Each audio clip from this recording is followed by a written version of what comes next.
I am Abdurrahim Hussein. I know you don't care about that. I am here to introduce Professor Michael Provence. This lecture is brought to you by the Office of the Provost 150th Lecture Series, and more importantly, the Department of History and Archaeology. Our guest lecturer is, as I said, Professor Michael Provence. He is an associate professor in the Department of History, University of California in San Diego. Michael earned his PhD in modern Middle Eastern history from the University of Chicago.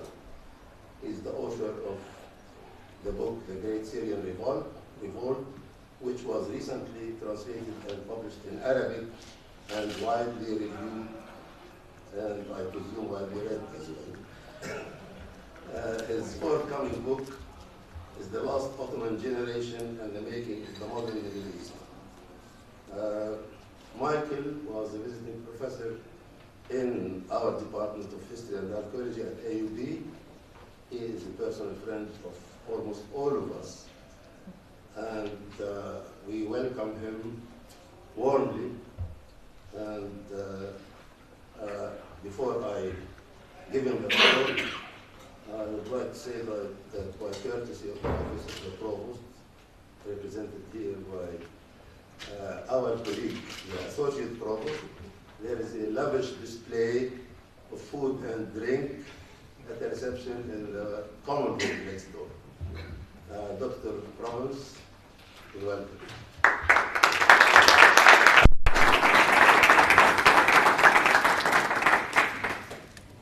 Thank you very much, Dr. Abu Hussein, for the lovely introduction and the very warm welcome. AUB and the History Department is dear to my heart, so it's a special pleasure to be here, and I'm very happy to be visiting. Let's see if I can get my pictures to work here.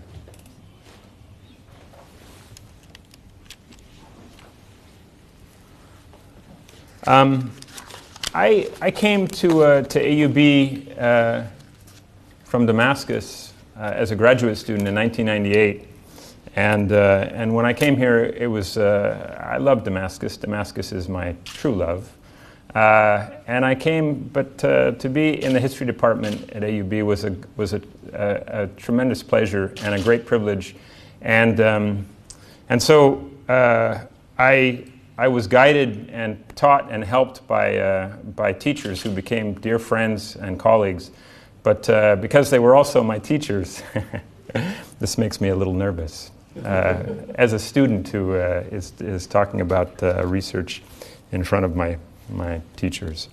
I want to tell a story of a forgotten world and a forgotten mystery that I hope to solve, or at least get some help with solving this afternoon. Let's see here. Where's my cursor?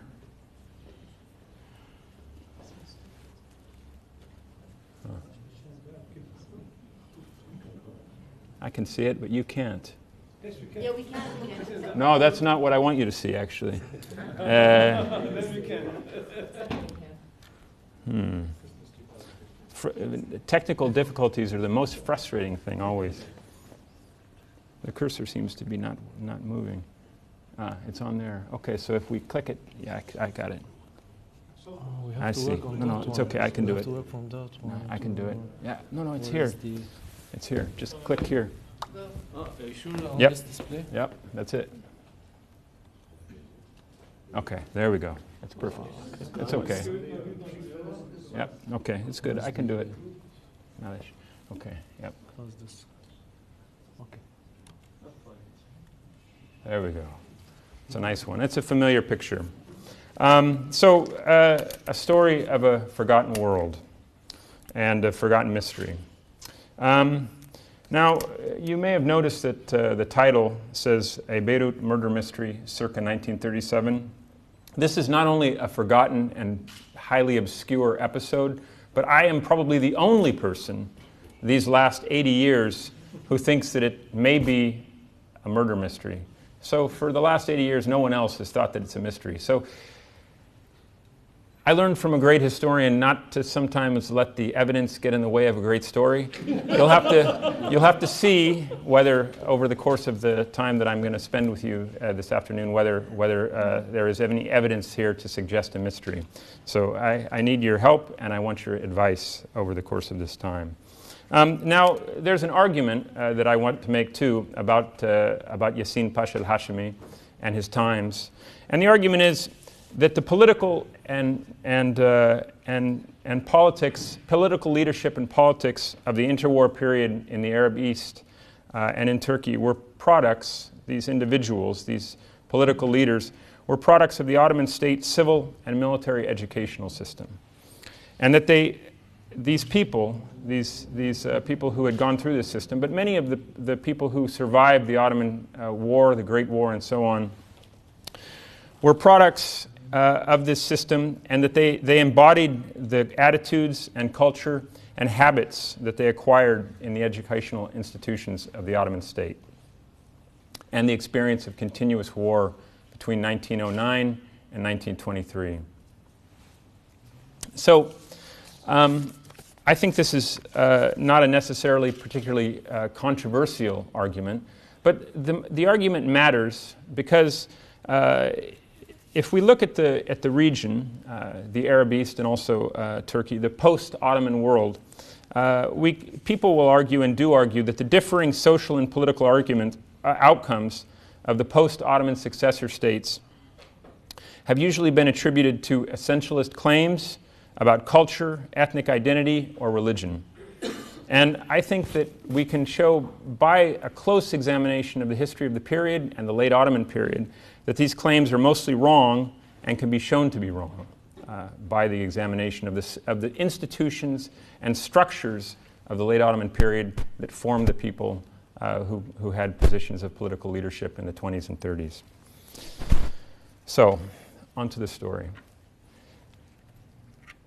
On the 21st of January in 1937, at 9 o'clock in the morning, in a house in Ras Beirut, probably one of these over here, a rented house, not far from here, a few blocks at most, a 53-year-old man died of an apparent heart attack. His wife, his brother, and 3 daughters were with him. This was Yassin al-Hashimi, who until 3 months earlier had been the Iraqi prime minister and the most formidable and probably the most popular politician in the Arab world at this time. Now, I'm going to come back to Yassin Pasha, but before I do, I want to talk about the times of the middle and late 1930s. So the story as we go will be in 3 parts.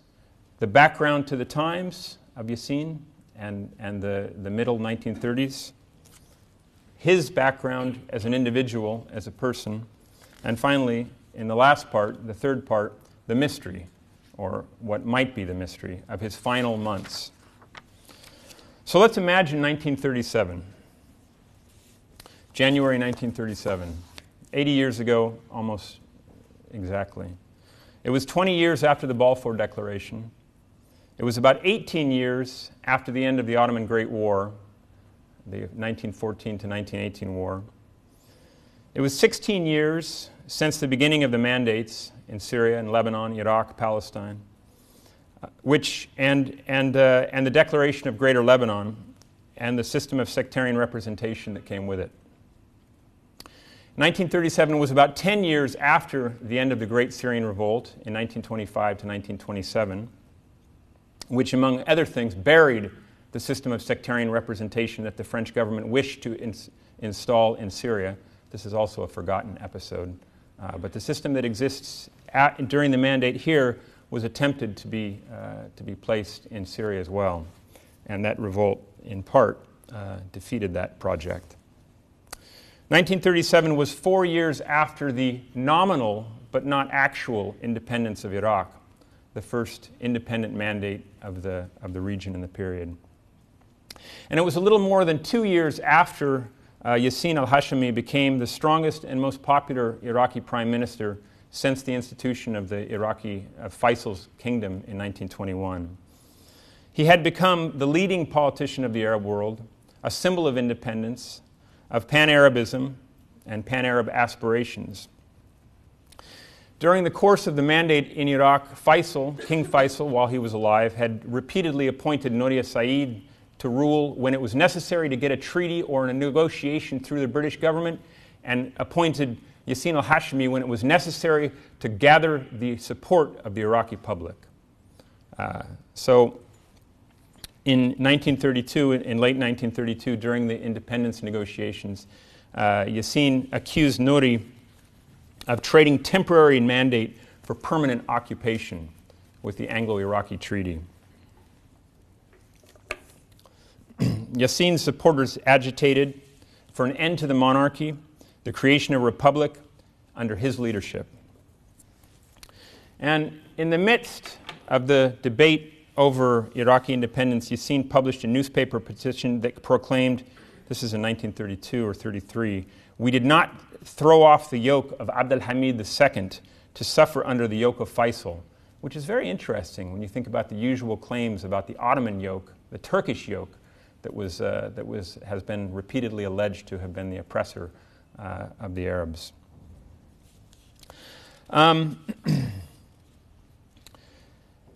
In 1936, in early 1936, in February of 1936 and January,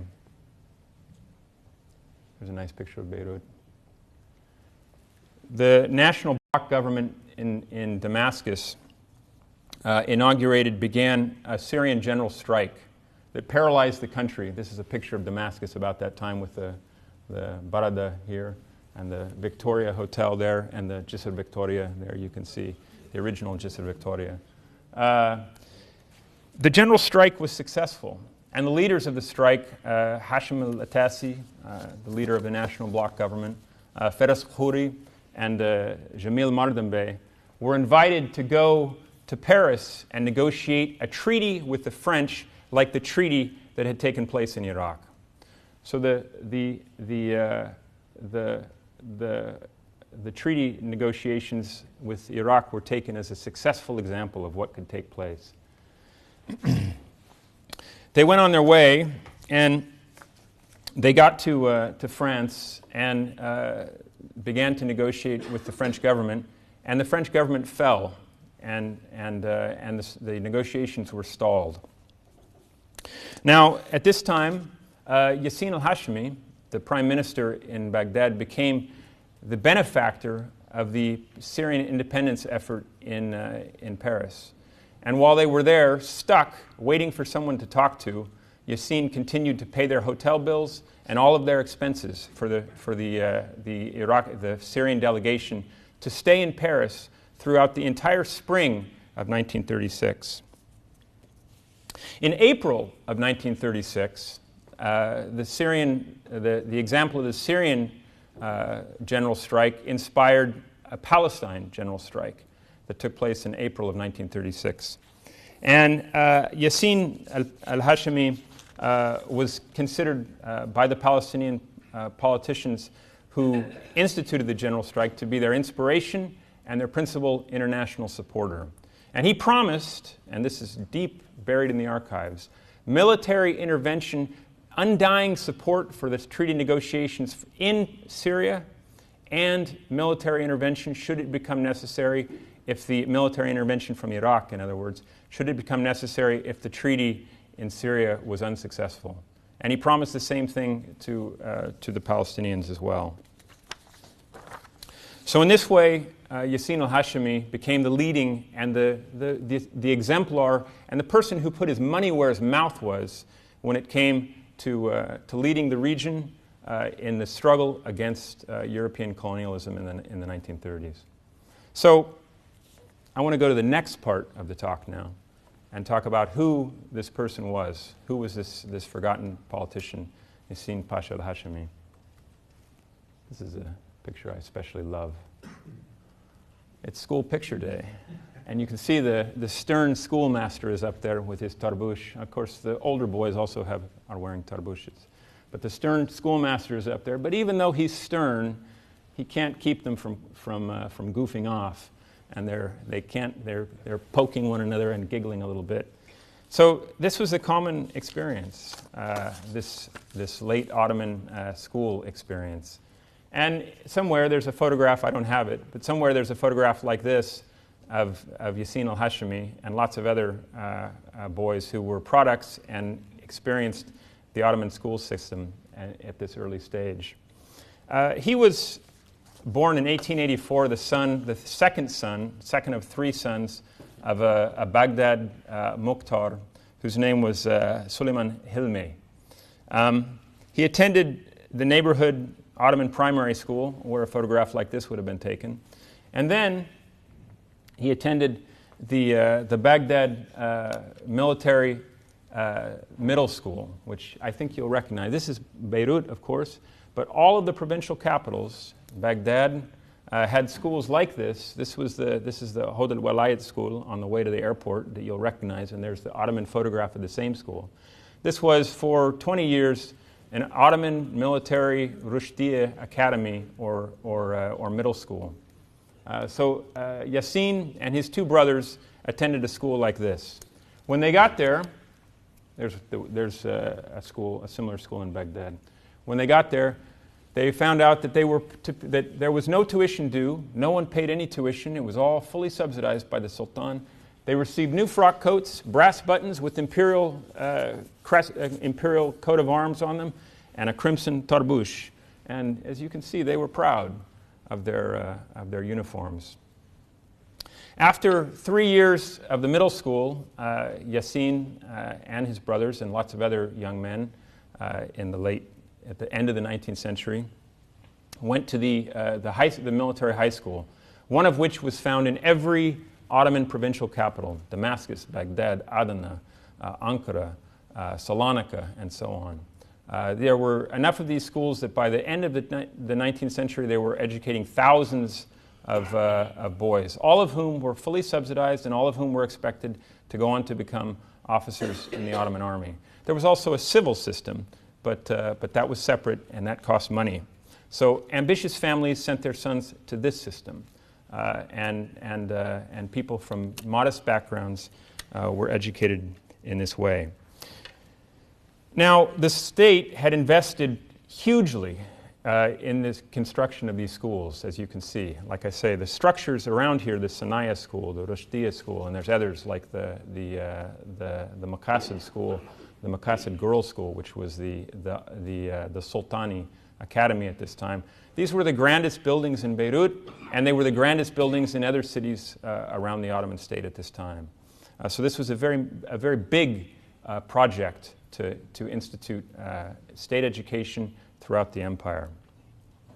Now, at the age of about 16 or 17, Yassin had completed all of the education that was available in the provincial capital where he was born in Baghdad, and he began a trip to the imperial capital. He was selected to continue his education at the Imperial Military Academy, and he began on foot from Baghdad, and he walked or rode a donkey or walked behind a donkey for about 45 days to Aleppo, and from there to Iskandarun, probably by train, and then by ship to Istanbul, all at state expense.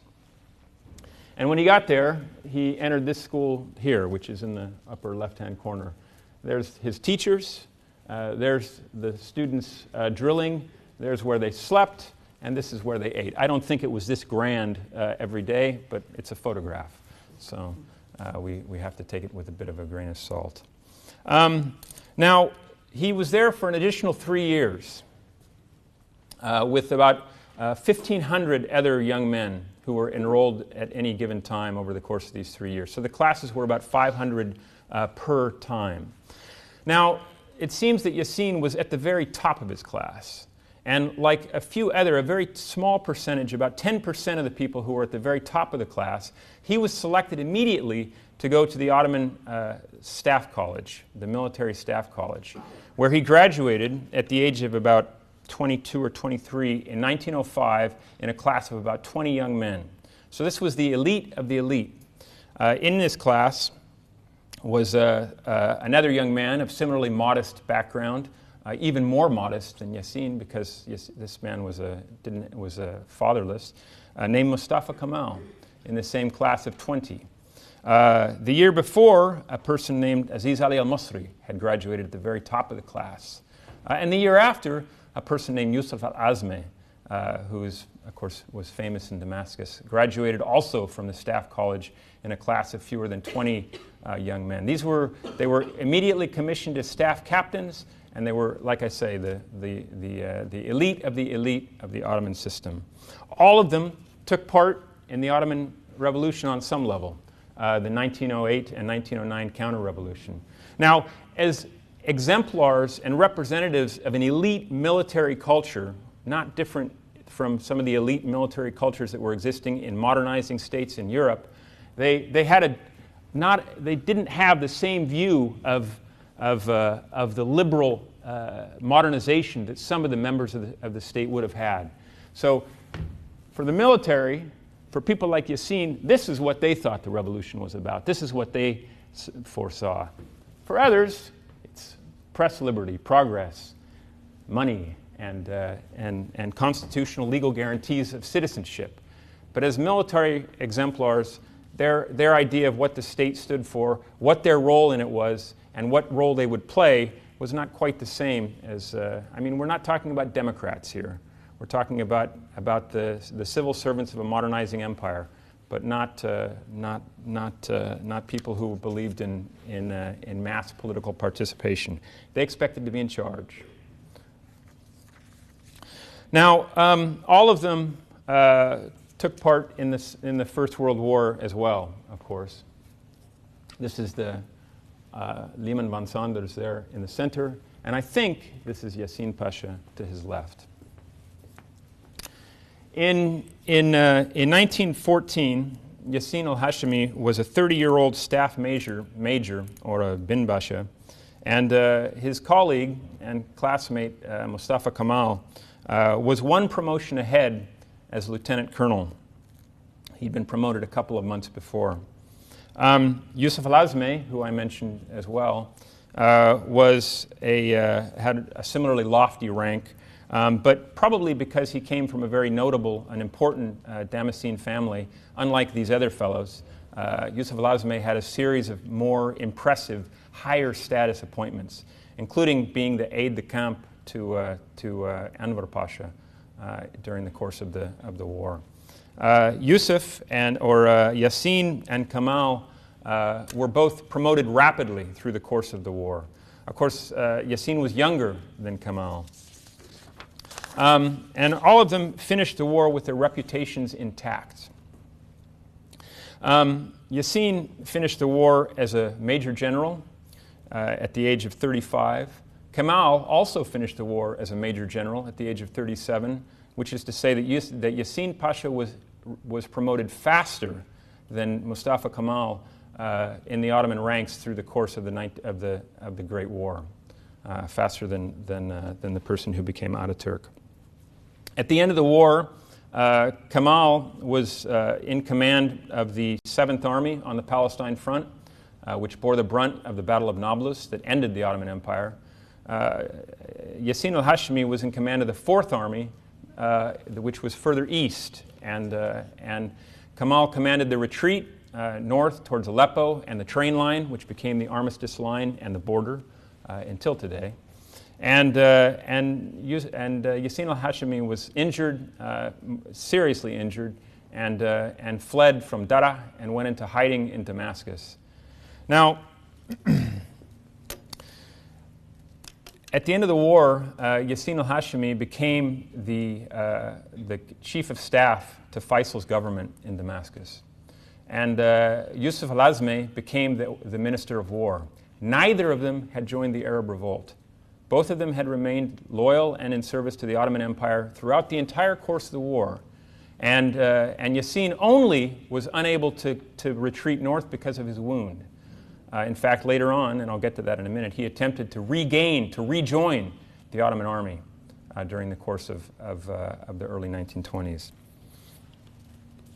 The Arab Revolt turns out to have had no staff officers on Faisal's staff, to have included only officers who were recruited from the lower ranks and from British prisoner of war camps. And the senior officers, the people who were graduates and products of the staff college, like Yassin and like Yusuf al-Azmi, did not leave the service of the empire throughout the course of the war. But like I say, when they got there, when they got to Damascus and needed jobs, Faisal put them at the top, not the people who had joined his revolt at an earlier stage from those prisoner of war camps. Allenby recognized that Yassin al-Hashimi was the most formidable and most dangerous person in Syria, and he put him in prison. And when the French were coming to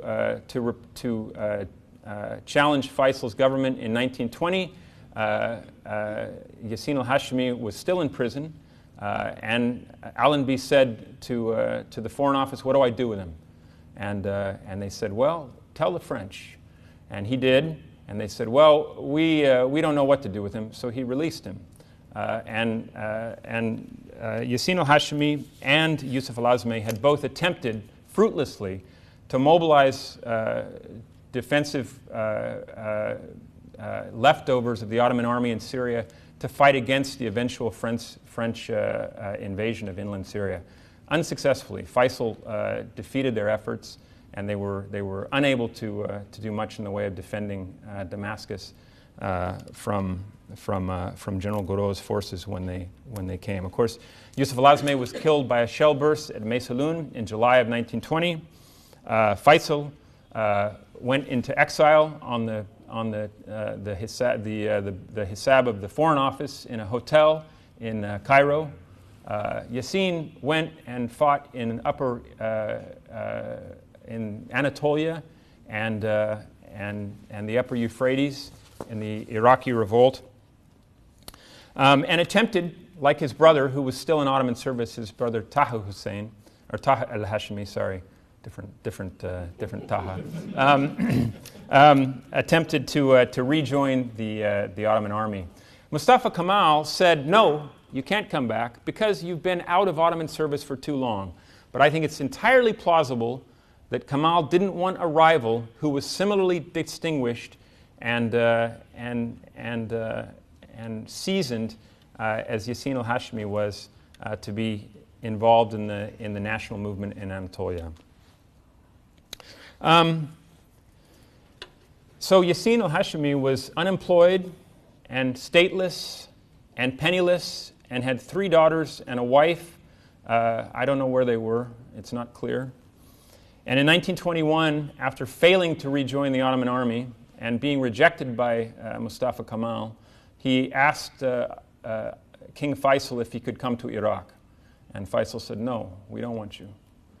And he asked again the next year, early in the year. And Faisal said, "Yes, you can come back.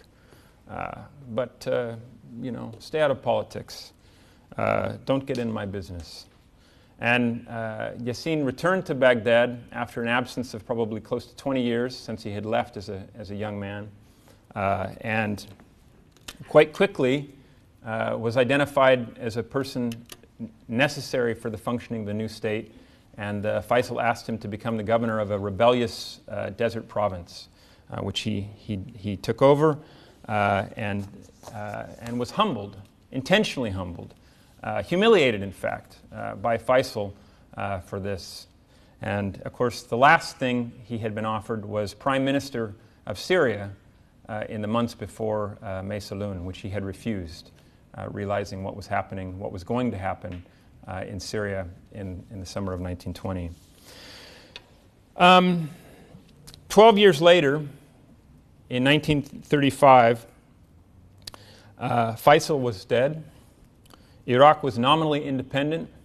Yassin al-Hashimi had opposed the treaty, had opposed the constitution written by the British, and he was sufficiently powerful to demand terms from King Ghazi and the British embassy, and agree to form a government in early 1935.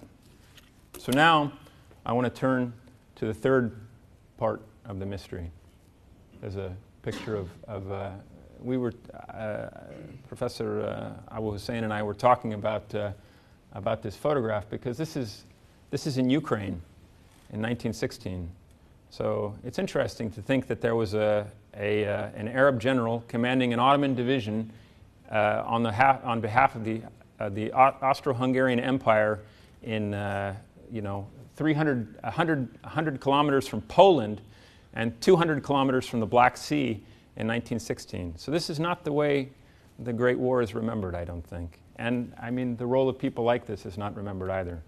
This is Yassin al-Hashimi as a politician. So in the years after, we're on to the mystery of his final months. I think I'm okay on time for the moment. It's okay? Yeah. Okay. In January 1935, after a year of relative chaos in Iraq, after Nouri had been appointed to pass the treaty, and then his government had fallen, and the rural regions of Iraq had risen in rebellion against the treaty, against the British Constitution, against nominal independence. King Ghazi and the British ambassador begged Yassin to come out of political retirement. He had spent political retirement at home with his daughters and at the Iraqi club playing bridge. He was apparently the best bridge player in Baghdad. And in the evenings, his friends would come and visit him and say, "Pasha, please, you have to come back." And he'd say, "No, it's not time. I'm not ready. I'm not interested." But finally, in January of 1935, he was able to get the terms that he demanded from the British Embassy and from King Ghazi. And among these terms were at least 2 years in office, a temporary suspension of the Constitution. Remember, he's not a Democrat. And free reign to run the country as he saw fit. And with chaos reigning, the embassy and King Ghazi complied with his requests.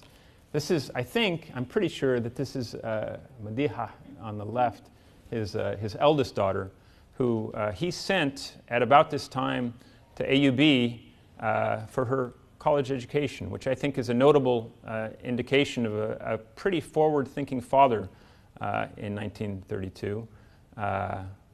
His eldest daughter to go several hundred kilometers away and attend school, and that's one of her younger sisters, I think. I'll talk about her again in a few minutes.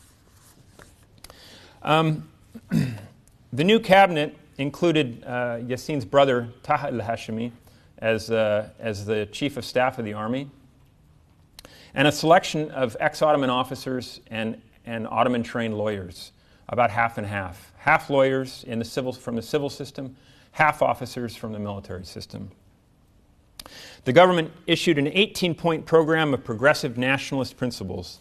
The Prime Minister, Yassin Pasha, announced the expansion of the military, conscription, a program to organize and educate citizens, workers, civil servants, new educational systems, agricultural banks, postal banks, mortgage banks, insurance programs, pensions for government employees, irrigation schemes, village potable water and electrification schemes, hygiene and healthcare, industrial projects and funding, and especially institutions to equip, fund, and house the Iraqi military.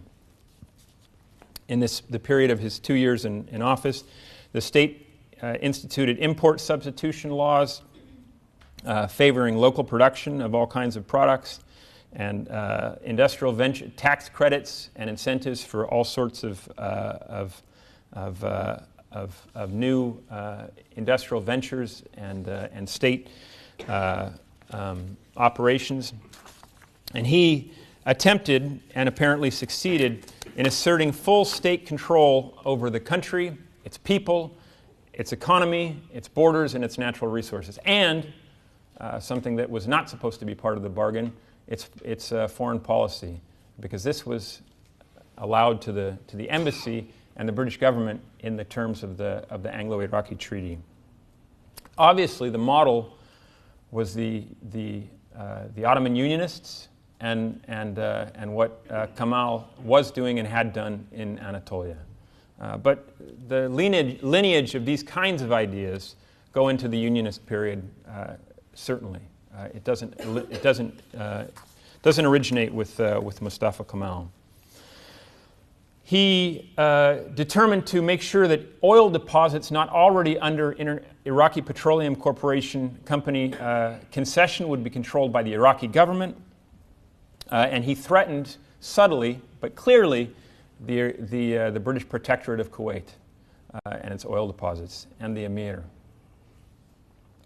The government allowed contracts for hundreds and hundreds of British advisors who were on the payroll of the Iraqi government to expire so that they were unemployed. He fired them softly.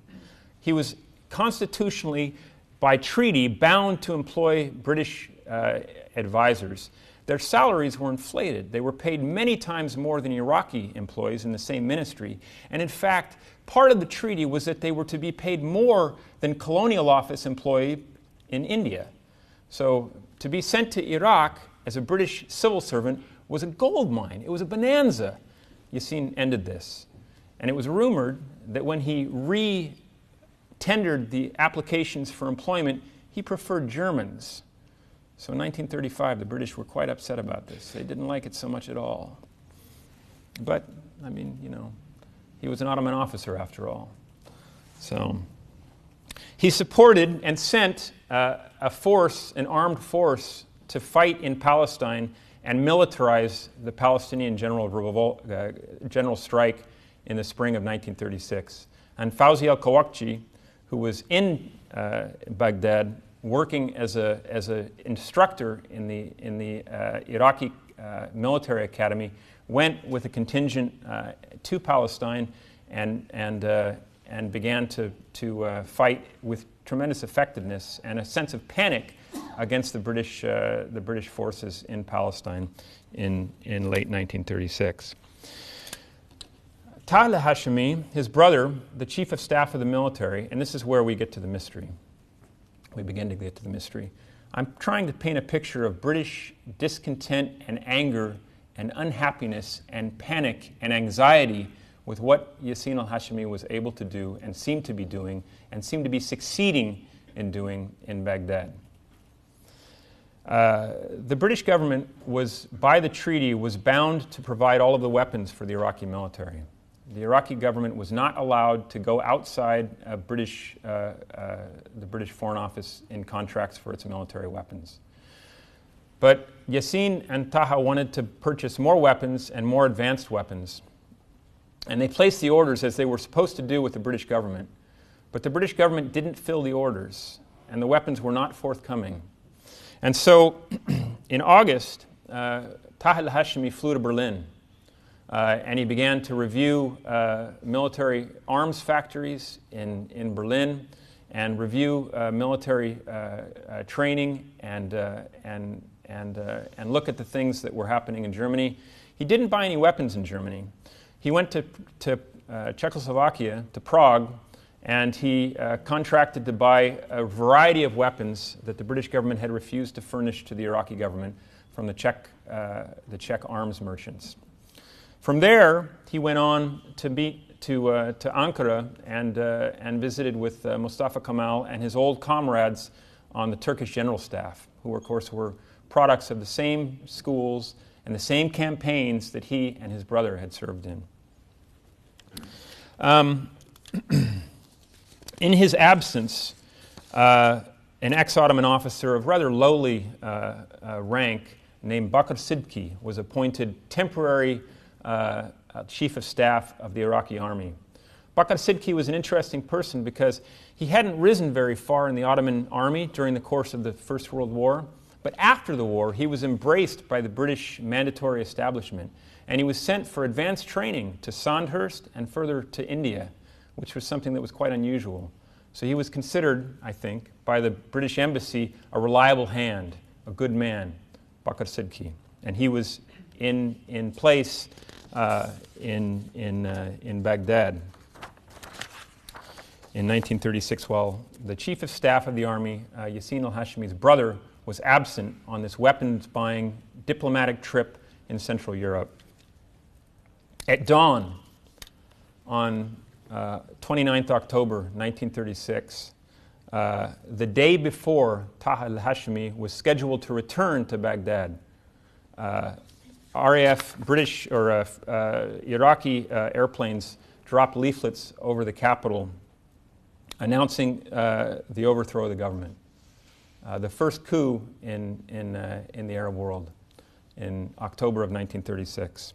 The leaflets that were dropped by the airplanes addressed the nation and claimed your sons in the army had lost patience with the present government and had been compelled to act. Signed, General Bakr Sidki. Early that morning, the king had received a letter from Bakr asking him to dismiss the government and appoint a new government. King Ghazi immediately had telephoned British Ambassador Clark Kerr, who raced to the palace and advised the king to do whatever possible to avoid the entry of military troops into the capital.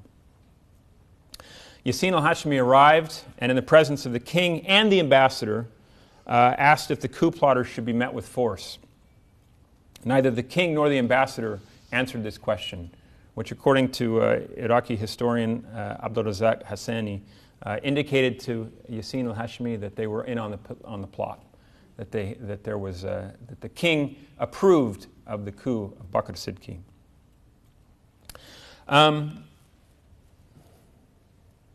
Is it going to come back? Yeah. There we go. We'll get to this in a second. Yassin then reported that he had spoken by phone. He reported to the ambassador and to King Ghazi that he had spoken by phone with Bakr Sidki, who claimed that the coup had the approval of the king. And Yassin al-Hashimi left to prepare his letter of resignation. The next day, Nouria Said, who had been part of this government, took refuge in the British ambassador's residence, hid really, to put it ungenerously. And the next day, Yassin al-Hashimi, his other ministers, and their families fled or left Baghdad for Damascus by Nairn car. And they traveled, of course, this is the Hotel Victoria that we saw in the earlier photograph a minute ago. They arrived in Damascus, and one of the ministers publicly accused King Ghazi of being behind the coup. But Yassin al-Hashimi, who was interviewed and spoke publicly, was much more tempered, and he said that Iraq has nothing to fear from these people. French intelligence in Damascus, and I saw these documents recently, considered certainly that the coup was a British intelligence operation. The exiles spent the night in Alais, from which they proceeded to Beirut. Yassin al-Hashimi's daughter, Madiha, was already here. Meanwhile, and this is, I think, important, this is an important detail, British mandate officials and Palestinian politicians had negotiated an exit from Palestine and an end to the general strike in Palestine and an exit from Palestine of the forces of Fawzi al-Qawqji. But they waited and they stalled them and they instructed King Abdullah not to allow them, or Amir Abdullah I should say, not to allow them to cross the border into Iraq until Yassin and his people had crossed in the other direction. So as soon as Yassin was in Damascus, Fawzi al-Qawqji was on his way back to Baghdad.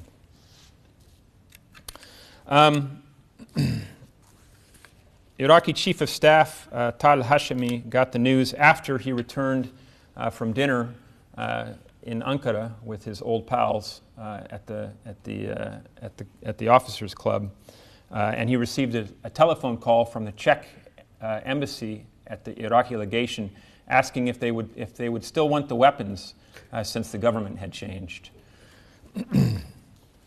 He made his way back to Beirut over the next week by train, and then eventually to Rayak, and then to Tripoli, and car to Beirut.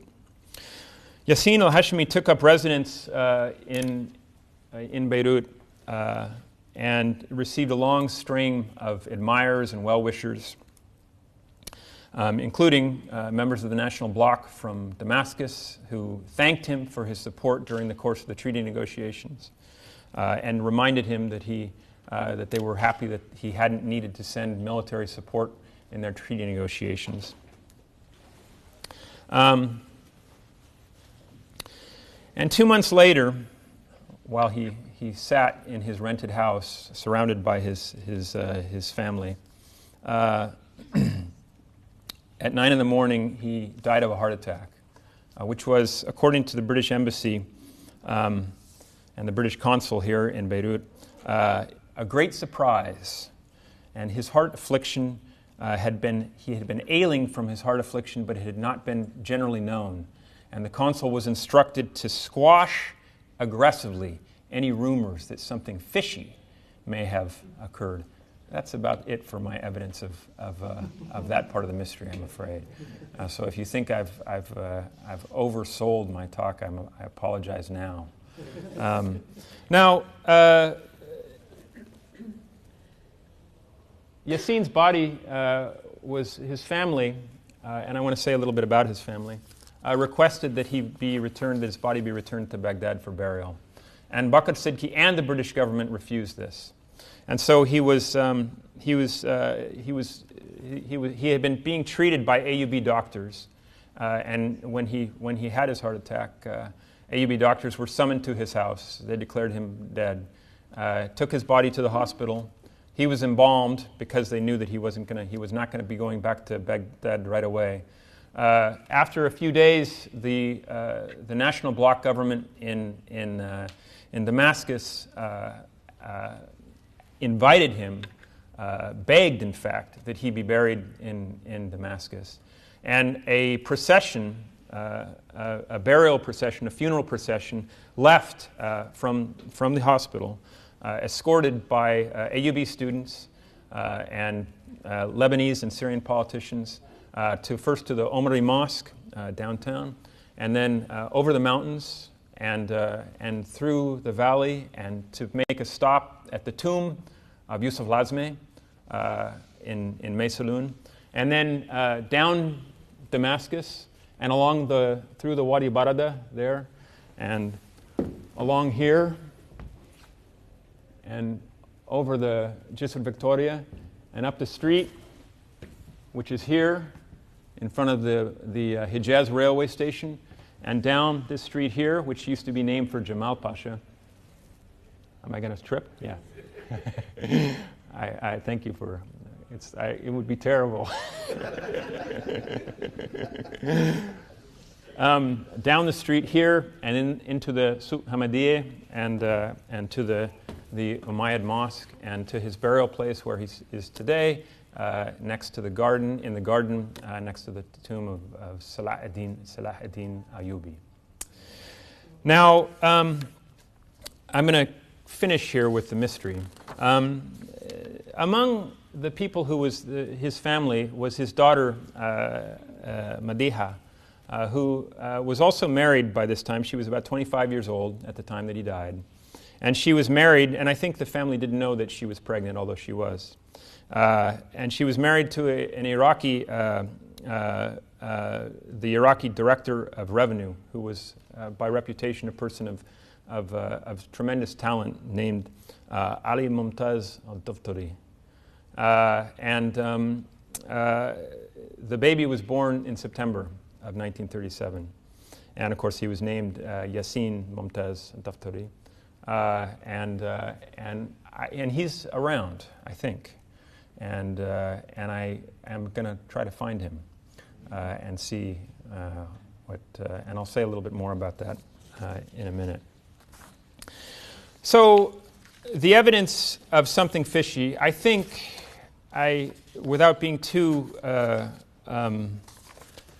ambitious, I think that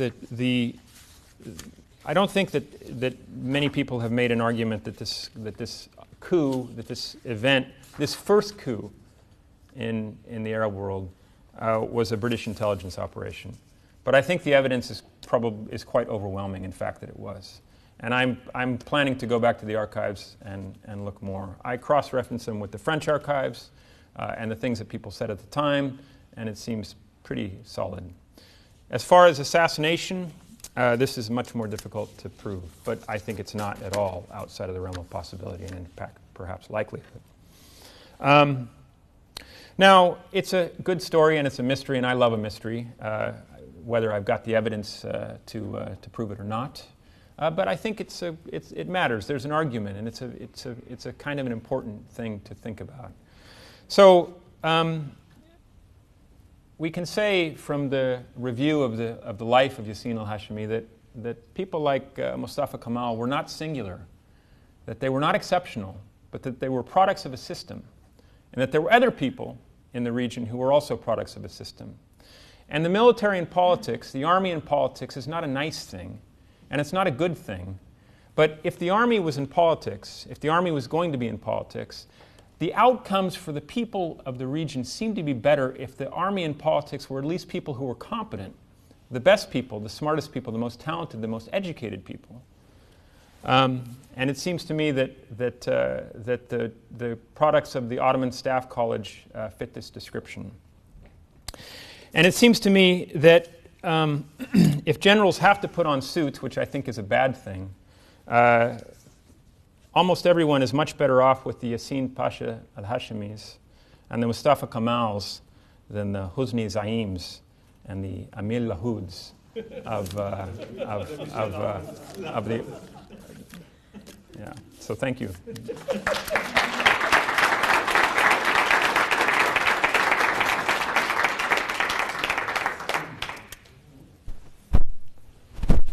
Thank you very much, Mr. Thank Michael. you.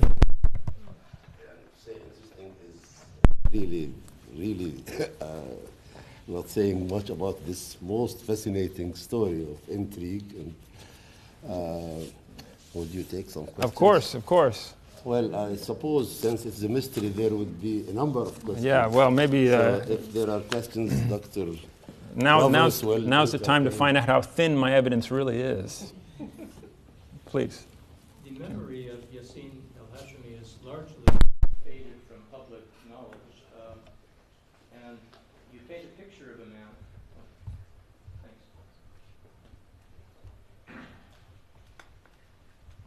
The memory of Yassin al-Hashimi is largely faded from public knowledge today, but the picture you paint is of a person who was a towering figure in his day. And I wonder if you have any thoughts about his sort of the fate of his reputation after his death over the decades, and what that says about changes in society or politics. It's a difficult question. It's a tough question. I think that the events of the late 30s were so calamitous in lots of ways. I mean, the Syrian treaty failed completely. The French government went back on it utterly. The Peel Commission went to Palestine and issued the partition recommendation, and then repudiated the Balfour Declaration completely, and the revolt in Palestine continued. So these are the things that I think have been foregrounded. But I mean, from the newspapers of the time, and Peter Veen wrote a very good article about the funeral of Yassin, just the funeral really, where he talked about the newspaper headlines. You know, I mean, they were really over the top. I mean, the worst calamity to befall the Arabs since the death of Salah ad-Din, this kind of stuff in the newspapers of January 1937. So it's forgotten almost completely, but it was a big deal at the time. So I mean, I'm not really sure why it's so forgotten. I don't have a satisfying answer really. So. Please. Follow up on this question. How come he hasn't been used in the stuff, more nationalist propagandas of the later military coups of the 50s and 60s? And do you find it odd that they put? I don't know. I mean, I guess I don't really know as much about Iraq as I would like. And so I'm not, I think, I have a suspicion, I mean, I think that his family in some ways stayed in Lebanon. And so they were. I mean, Taha al-Hashimi actually ended up being the defense minister in the Rashid Ali Gailani coup, where the British did pretty much the same thing in terms of the leaflets and stuff like that in 1941, the so-called Anglo-Iraqi War. But as far as Yassin, I mean, I think, you know, the events of 1958, 58, 59, I think, you know, pushed all of that into hazy memory. I don't know. I don't think there's hardly any. I mean, I've been digging through the internet, right, to look for pictures of these people. Well, there aren't any. I just found a documentary on Somalia that has. I've seen this. Yeah, and that's where I found the son, the grandson. Actually, the son and two people from his. That's what The generation. Yeah. No, I just found that the other day. So it's good. Michael, I want to ask you a very obvious question. Have you tried doing research on him in the AB hospital? I mean, I wanted to go. I'm interested. And this may solve the mystery. Michael, you love the mystery and you love the mystery too. I mean, if he was killed, he was actually poisoned. And most probably he was poisoned by tampering with the drug that he was taking. So I think this might be one thread to follow up. I'm so glad you're here. And and if he was actually poisoned, I mean, the Brits have gotten their equivalent now with the Russian dissident that was poisoned with a glass of tea. So, thank you. So I have a good friend who's a physician, an Iraqi physician, and I had him read the page from Taha al-Hashimi's memoir. And I said, you know, Wael, is there anything in here that as a physician jumps out at you? And he said, no, it's normal. It's congestive heart failure. So he said there was no indication, but of course Taha wasn't a physician. So I think that, you know, if there's really such records, I mean, this is absolutely tantalizing. I'm, you know. But it's not very uncommon for someone his age to have a severe heart attack. Penrose died this way. Yeah. Well, the only problem is congestive heart failure. Most probably are taking digoxin. You should check on that. Yeah. And you can kill somebody by giving them an overdose. Yeah. Of digoxin. Yeah. I like this stuff. I think it would be difficult to overestimate the fear and anxiety that he caused the British government. Thank you. I loved your lecture. It reminded me why I did history in the first place, and then it all got lost in postmodern jargon and all the rest of it. It was beautiful, thank you. But I was actually also wondering about poison and wondering about his medical history and whether there can be any record that he, not necessarily was poisoned, but did he have any medical problems? Is there any mention of anything that might validate that it wasn't? Not really. I mean, he seemed to be, on what I know and what I've read, he seemed to be in fine health until he was removed from power. So he's how old? He's 53, and his brother lived to be, you know, 80, I think. And he's rather chubby. Yeah, he's a bit, you know. He's probably not a marathon runner, but I mean, you know, smoking cigarettes, playing bridge, that kind of thing. Thank you very much for the lecture.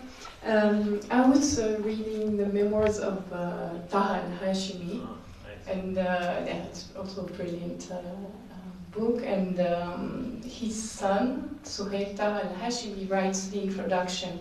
And of course, he tells the story of how he discovers the papers of his fathers, that is, you know, all the memoirs were preserved in a box, and the box was very difficult to open, so it's a very nice story to read. So I was wondering if you had the chance to have a look at these papers, or if you are in contact with the family. I only have seen the memoir, and most of what I've looked at in the memoir is his daily diaries, which he reconstructs completely the daily diaries of Taha.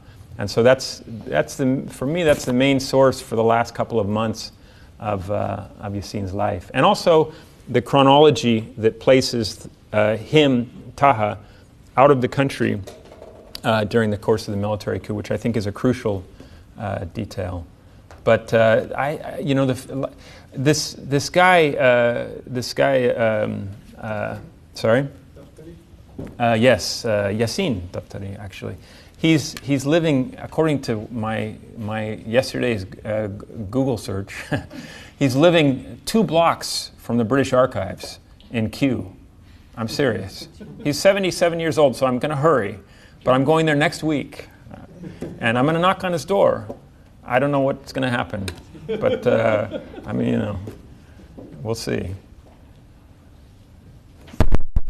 Thank you, Michael, for a thrilling lecture. I was wondering whether you could, instead of focus on the death itself, tell us a bit more about a kind of counterfactual history which supports the argument for the need for his elimination.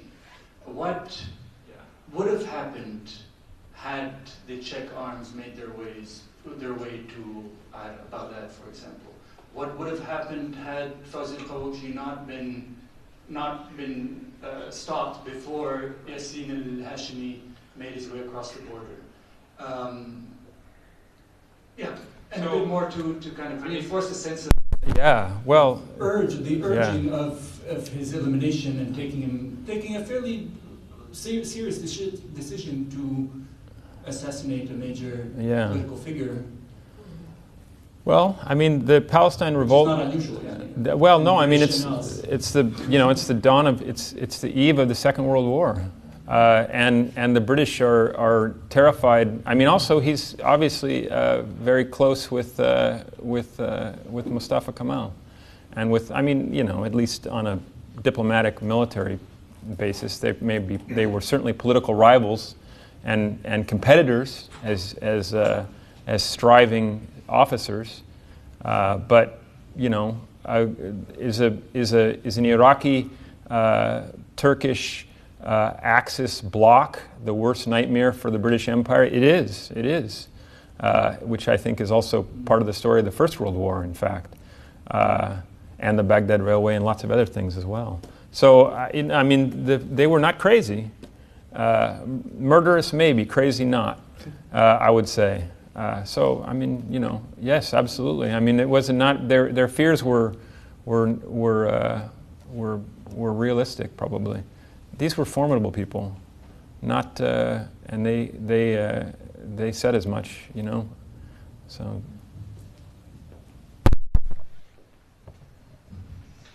Thank you for really fun, interesting history. I'm particularly interested actually in some of the ideas and programs you tried to promote, especially it sounds like a sort of economic nationalist, I suppose, state-led program following or in kin with the programs being promoted in Turkey. I'd be really interested to know a little bit about whether you have found what the kind of regional reaction to that was within the Arab world, kind of the beginnings of economic nationalist thinking, promote state-led development, those kinds of things. I would be interested to see, how much did his programs resonate across the region? Yeah, well, nationalist, populist nationalism, and Boy Scouts, and what later came to be described as I think not always fairly, as quasi-fascist youth organizations were a feature of his government. And in Syria, they basically the National Bloc and the so-called League of National Action had these things too. They had a group called the Steel Shirts, which was modeled intentionally on Yassin's youth movement. So there was a lot of emphasis on camping and preparation and integration in the nation and this kind of stuff. This was something that was happening everywhere. So I think it wasn't unique, but later on these things became very suspect because of their militaristic complexion. So as far as the actual nationalism or the economic results, I'm not too. I don't really know. I mean, my principal source for much of that has been the unpublished doctoral dissertation of Phoebe Marr, which I discovered in the AUB in Jaffet Library in the closed section, and then went to lunch with Abed and Dr. Salibi, and Dr. Salibi said, Phoebe Marr, and launched into a fabulous 3-hour story that became another kind of a fun adventure, a very fun adventure in history and intrigue. But that was for another time. So Phoebe Marr did a magnificent work, a magnificent job in the 60s in a Harvard dissertation. But it's essentially a list of things that they said they were going to do. So, that's not as satisfactory an answer as I wish I could give. So.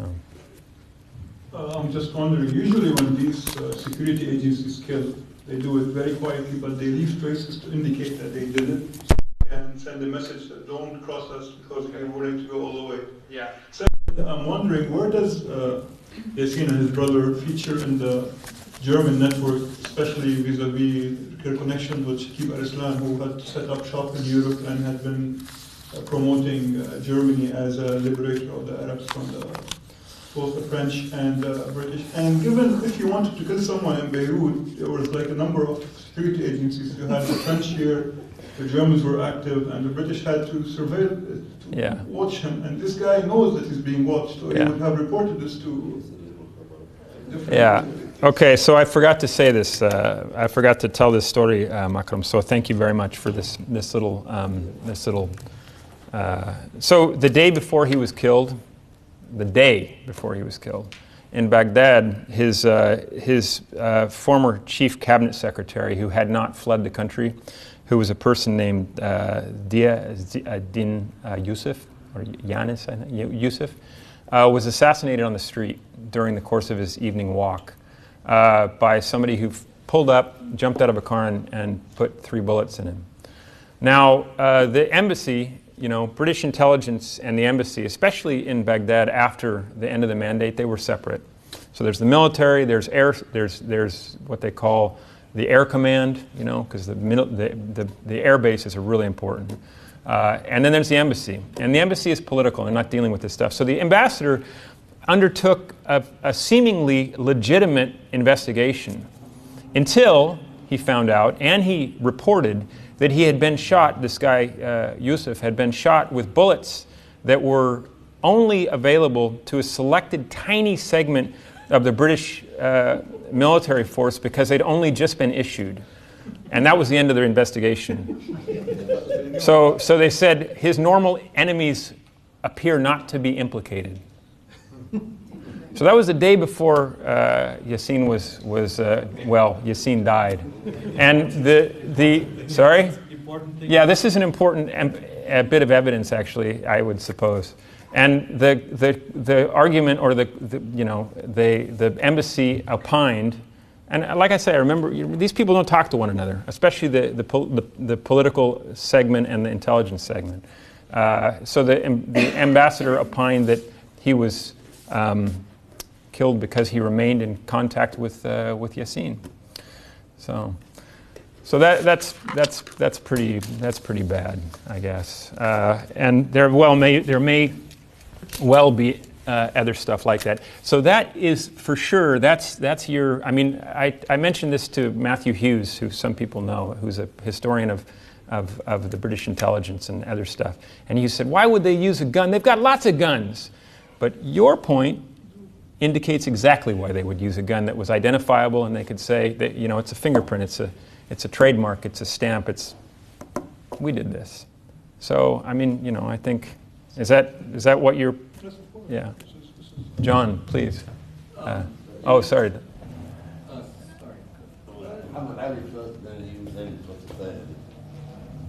Thank you also.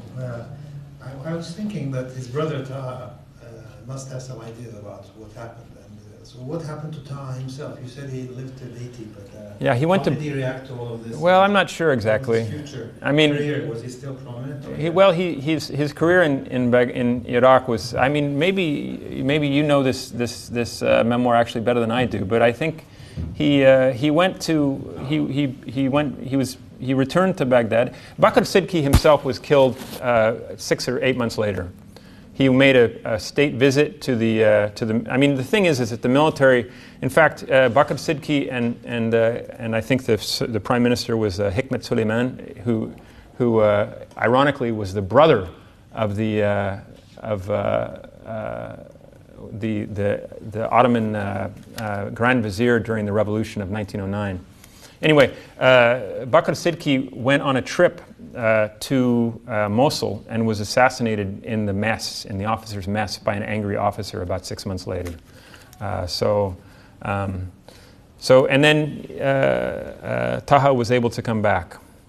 So and he was in the government until 1941 during the Anglo-Iraqi War. So it's and then I think he ended up living the rest of his life in England. Which is where the grandson of Yassin appears to be. Seems to be a prosperous banker, a prosperous retired banker in London. So, I had a question about I think you made a comment that the Foreign Office issued a memo saying that rumors should be suppressed and so on and so forth. What kind of coverage did this get in the press? I mean, were rumors extensive, or I don't know. Editorializing on this type of thing, which would imply that a lot of people thought that there was something amiss here. Well, I went to Jaffet yesterday and the day before looking for microfilm, and I haven't succeeded in doing it yet. So, you think the British intelligence disappeared it, or no? Yeah, he's teasing me. Yeah, how about that? The conspiratorial-minded will be conspiratorial, won't they?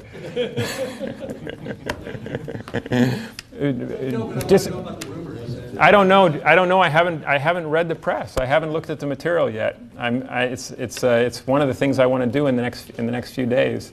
I mean, I'm hot on the trail. I'm full of enthusiasm, but I don't have any. I have few answers and plenty of work to do. So you can increase mystery if you point out that King Faisal had gone to Switzerland and was supposed to be getting some ordinary treatment, but he died. Yeah. The British man. Right. And also, almost at the same time, Ghazi died. Yeah, Ghazi. Again, in serious car accident, right? Yeah. So is there a kind of do you subscribe to the view that whenever someone dies, it's actually the British who do it? Unless they move to London in their retirement, and then they seem to be safe. When will the archives be declassified? For the British? Yes. Oh, well, they are. They're totally declassified. But the problem is, and I had this discussion with Hughes the other day, is that they were cleaned. So the archives are sanitized. And not only that, but there's also a degree of euphemism, which is really not easy to pick up on. So in another dispatch, they called Yassin's demise, he succumbed from his well-known ailment. Except nobody knew he had any ailment. So it was one British intelligence officer talking to another British intelligence officer about his well-known ailment. I mean, I don't know. Am I being a little bit suspicious? But there is a certain amount of euphemism that takes place in these archives that they do talk in code. They speak in code. But the other problem is that the archives are cleansed, they're sanitized, but they always have made multiple copies of everything, as Dr. Saitli knows well, and so things they get misfiled, and sometimes you get lucky, and you find something that was supposed to be buried or burned or destroyed, and oh my goodness, and this is in the file on the regulation of alcohol exports, somebody shipping a box full of brand new guns to be used in political assassination, something like that. It happens. So, you know, I'm not going to make a career out of it, but I'm Well, thank you very much. Thank you, Michael.